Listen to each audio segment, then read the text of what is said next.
रात का सन्नाटा चारों ओर फैला हुआ था। ट्रक हाईवे पूरा सुनसान था। चारों ओर ठंड से हाड़ कपा देने वाली ठंड चल रही थी। हाईवे के चारों ओर घना जंगल था। उसी हाईवे पर एक मर्सिडीज दौड़ रही थी। उसमें 3 लोग सवार थे, राहुल, निधि और उनकी 10 साल की बेटी तानिया।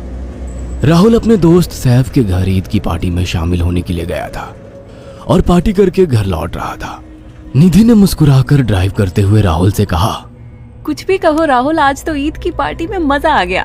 हाँ, मेरा दोस्त बहुत ही बिंदास और हंसी मजाक करने वाला व्यक्ति है। मैंने देखा उसके घर पर शहर की एक से एक बड़ी हस्ती थी, मगर फिर भी वो उन सबको इग्नोर करके हमें इम्पोर्टेंस दे रहा था। हाँ, देगा क्यों नहीं, आखिर मेरा दोस्त जो है।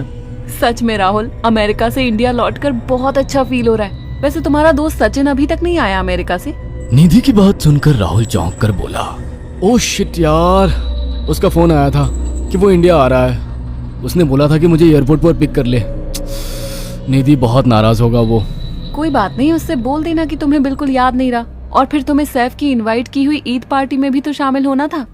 निधि ने इतना बोला ही था कि उसकी बेटी तानिया ने अपनी माँ की ओर देखकर कहा, मुझे भूख लगी है माँ, और प्यास भी।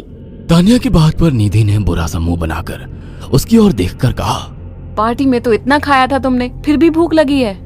निधि की बात पर तानिया ने मासूम सा चेहरा बनाकर कहा, कोई बात नहीं मम्मी, मुझे पानी ही पिला दीजिए। कितनी बार बोला है मुझे मम्मी मत बोला करो। पानी अभी नहीं है, आगे जाकर कोई शॉप पड़ेगी तो बोतल खरीद के दे दूंगी।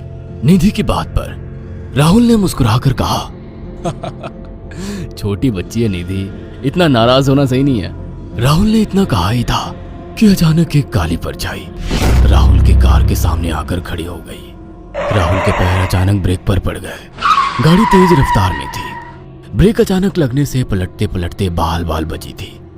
राहुल के चेहरे पर भयानक ठंडी में भी पसीने की बूंद टपकने लगी। वो दोनों कार से बाहर निकल आए। निधि ने डरते हुए कहा, आखिर कौन था ये? ऐसा लगा जैसे कि कोई भयानक काली परछाई मेरे कार के सामने आकर खड़ी हो गई हो। वो दोनों काली रात के सन्नाटे में इधर उधर देखने लगे। तभी निधि को एक घने पेड़ के पास दो चमकीली हुई आंखें दिखाई दी। उसकी आंखें बिल्कुल भेड़ियों की तरह लग रही थी। निधि ने चीखते हुए राहुल से कहा, राहुल देखो कौन है वो, जल्दी से गाड़ी में बैठो, मुझे बहुत डर लग रहा है। राहुल ने उस तरफ देखा तो उसके रोंगटे खड़े हो गए। वो दोनों गाड़ी के अंदर बैठने ही वाले थे कि अचानक एक अजीब सा चेहरा वाला भयानक सा आदमी बिजली की रफ्तार से उनके सामने आकर खड़ा हो गया। राहुल ने देखा कि उसका चेहरा बिल्कुल सड़ा हुआ था और